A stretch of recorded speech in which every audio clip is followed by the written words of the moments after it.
कथा ऐकत असताना फार मोठं डोक्यावरती टेन्शन घेऊन कथा ऐकायची नाही, अगदी मोकळ्या मनाने कथा ऐकायची, मोकळ्या मनाने. काही कथा बघ आपण ऐकू, काही कथा बघ कदाचित ऐकणार नाही. मग याच्यावरती आपण विचार करत बसायचं नाही, टीका टिप्पणी करत बसायचे नाही. हे तर सांगितलं नाही, हे तर सांगितलं, मग हे सांगितलं, हे सांगितलं नाही. जे सांगितलं त्याच्यावरती विचार न करता जे नाही सांगितलं त्याच्या बाबतीमध्ये डोक्याला हात लावून बसतात. काही गरज आहे का?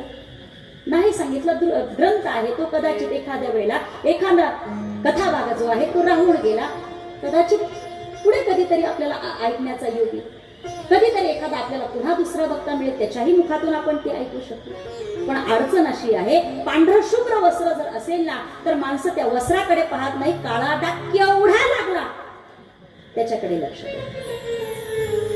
आणि कथा ऐकत असताना फार मोठं डोक्यावरती टेन्शन घेऊन कथा ऐकायची नाही, अगदी मोकळ्या मनाने कथा ऐकायची.